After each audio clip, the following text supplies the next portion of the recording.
avec une première partie sur les opportunités stratégiques du marché marocain. Et en particulier, du coup, on va donner la parole à Gauthier dans un premier temps, un petit peu pour comprendre, ben, par rapport à Zivo, en tout cas, depuis combien de temps vous êtes présent sur le marché marocain? Qu'est-ce qui vous a motivé à rentrer sur ce marché? Très bien. Donc, Zio, on est présent depuis un mois, donc c'est vraiment tout récent. Pourquoi le Maroc? Donc, nous, on a été créé dans les Émirats Arabes Unis il y a à peu près un peu plus de 10 ans. On s'est agrandi petit à petit dans tous les pays du GCC, plus l'Irak, plus l'Égypte il y a 2 ans. Donc l'Égypte, c'était la première fois qu'on allait en Afrique. C'était un lien assez logique parce que beaucoup de pays du Moyen-Orient ont des liens avec l'Égypte. Donc beaucoup de nos clients existants aussi avaient des besoins en Égypte. Le Maroc, c'était vraiment le choix suivant. Donc comme l'a dit Toufik, vraiment c'est un pays très intéressant en termes de business, en termes de développement, en termes économiques. L'Afrique du Sud devrait arriver dans pas trop longtemps. Nous, à chaque fois, on a besoin d'avoir des partenariats assez solides pour rentrer dans un pays, vu qu'on a une utilisation notamment de la voix, notamment télécom. Il faut qu'on ait un partenaire télécom sur place, il faut qu'on ait une très bonne qualité en termes de data center, etc. Mais voilà, le Maroc était très intéressant pour nous en termes stratégiques. Ziwo, voilà, on est une scale-up, donc on a besoin d'ouvrir beaucoup de pays pour s'agrandir, pour grossir. Il y a beaucoup de synergie entre les différents pays, les différents clients. Mais le Maroc, et on le voit sur les premières tendances, juste en un mois, on a déjà signé beaucoup de clients et les premiers résultats sont très encourageants. Parfait, merci beaucoup. Alexandre, si tu nous entends, est-ce que tu veux toi aussi nous parler un petit peu depuis combien de temps, du coup, Auto24 vous êtes lancé et pourquoi avoir choisi ce marché? Mais écoute, Auto24, on l'a lancé au Maroc, je dirais, l'année dernière.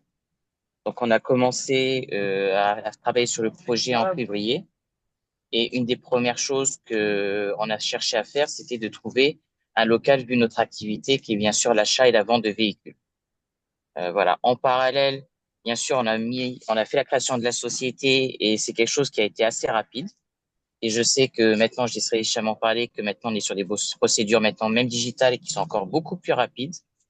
Et à côté, ça a été déjà de recruter les équipes et ça, on l'a fait avec vous et ça nous a beaucoup aidé. Et deux, c'était de commencer à sourcer des véhicules d'occasion auprès de particuliers, mais également certains acteurs, chose qu'on a pu à commencer à mettre en place, je dirais, au mois de juillet. Donc vraiment entre février et juillet, on était dans l'analyse, la découverte. Voilà. Et donc pourquoi le Maroc?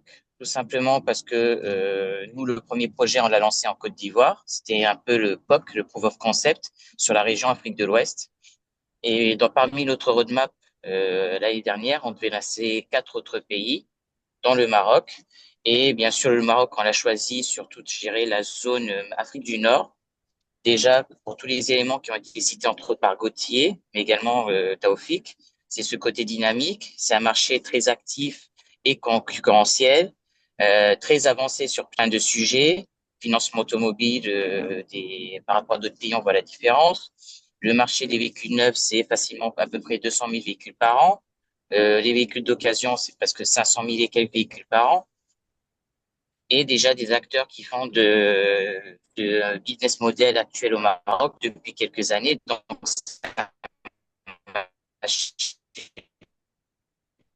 marché, je dirais, mature un tel projet au Maroc avec des partenaires au niveau de l'écosystème qui ne sont que demandeurs de nouveautés, de solutions différentes, d'une approche et d'acteurs qui veulent se démarquer sur le marché pour un peu consolider la chose. Et ce qui est vraiment important sur le marché marocain, je dirais en fonction des secteurs d'activité, c'est ce côté, je dirais, il n'y a pas vraiment il n'y a pas une concurrence, il y a plutôt le fait, si on apporte une valeur ajoutée à l'écosystème, il y a vraiment cette envie de collaborer qui va vers des fois une collaboration un peu effet téléboutique.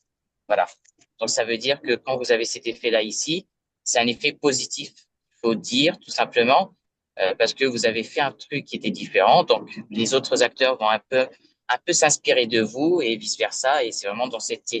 Après, ça dépend comment on voit les choses. Mais je dirais que c'est vraiment un marché sur lequel il y a de très, très belles choses à faire. Bien, merci. Et du coup, après, on en parlera peut-être, mais c'est vrai qu'au Maroc, Auto 24 a une croissance très rapide et bien que du coup on ait lancé Auto 24 un an après le POC en Côte d'Ivoire, les ventes en tout cas ont largement supplanté la Côte d'Ivoire maintenant au Maroc. Donc euh, un grand bravo à l'équipe d'Alex. Mais ça veut aussi dire que voilà, si vous êtes sur la bonne voie, vous pouvez avoir une traction très forte, voire plus forte que dans d'autres marchés africains. Et donc du coup, peut-être en tant que du coup expert en développement. Et j'en profite, Léo. Il y a un dernier élément qui est très important, c'est que au Maroc, on est passé à 5 sites physiques rapidement via des business models, soit en direct, soit en agent. Mais ce que je veux dire, c'est que le Maroc a cet avantage, comme un peu l'Afrique du Sud ou j'irais un peu les pays en Europe, d'avoir ce côté où le business peut être sur différentes villes. Alors que dans certains pays en Afrique, on le voit, c'est des fois monoville. C'est sur une ville quand le business existe. Mais sur le Maroc, on peut faire du business sur, j'irais, 6 ou 7 grandes villes facilement. Voilà. Super. Et donc du coup, ouais, peut-être pour donner du coup maintenant la parole à Hicham. euh, du coup, est-ce que toi tu vois des secteurs, types d'entreprises particulièrement bien placés pour réussir au Maroc? Oui, en effet. Bon, en amont déjà, si tu permets, deux, trois mots un peu complémentaires par rapport à la présentation, à la très bonne présentation macro qu'a fait Taufik, c'est que donc il y a beaucoup de facteurs déjà liés au pays en lui-même avant de rentrer dans le secteur. Donc il y a la proximité avec l'Europe géographique déjà et aussi par les liens économiques très forts qu'a le Maroc avec l'Europe et en particulier avec la France. Euh, L'économie, c'est une économie très dynamique, en croissance, et je préciserai que même en termes monétaires, il y a une très bonne stabilité dans la mesure où la parité euro-dirham est très stable depuis plus d'une vingtaine d'années. En termes d'inflation également, bon, à part l'épisode Covid et les conséquences sur l'inflation qu'il y a eu dans le monde entier, c'est une inflation très maîtrisée qui a toujours été autour de 2%. Un autre facteur, donc le pays est francophone et la pratique des affaires se fait très largement en français. Et après, donc, le pays en termes de politique, est très ouvert aux investisseurs étrangers.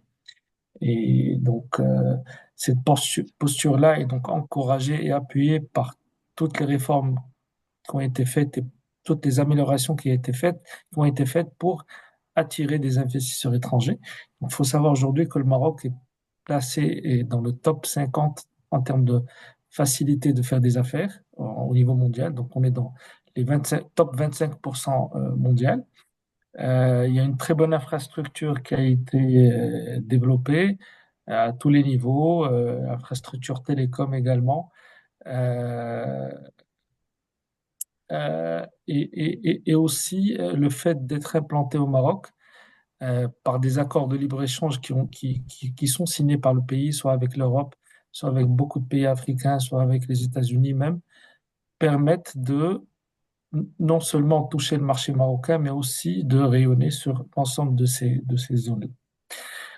Maintenant, pour revenir au secteur, le développement très significatif qu'il y a eu sur les 25 dernières années a été initié aussi par l'État, c'est-à-dire que l'État a visé en particulier un certain nombre de secteurs, a fait en sorte de développer le cadre juridique, l'infrastructure qu'il faut, et a même été VRP pour attirer de gros opérateurs mondiaux dans chacun des secteurs, de manière à initier le développement et initier le développement d'écosystèmes qui sont faits par des entreprises à la fois marocaines et étrangères.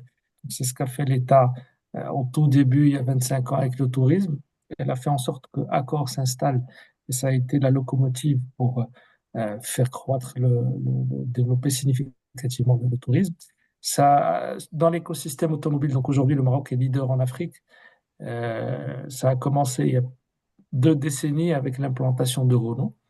Donc Peugeot s'est implanté après, et donc autour de ces deux opérateurs, il y a un écosystème très riche qui s'est développé. Même chose pour le secteur aéronautique, euh, IT et digital en général, énergie renouvelable, énergie propre, et je dirais aussi BTP, parce que sur les 5 prochaines années, il y a d'importants événements qui vont être organisés au Maroc. Donc, il y a la Coupe d'Afrique l'année prochaine qui va être organisée au Maroc. Et en 2030, il y aura l'organisation de la Coupe du Monde en team avec l'Espagne et le Portugal. Donc, globalement, IT, écosystème automobile et aéro, énergie renouvelable et BTP. Sachant que il y a de la place dans tous les secteurs quand on revient à la définition basique de faire des affaires, du moment qu'on a une offre en contenu et en prix qui soit compétitive, il y a de la place dans tous les secteurs.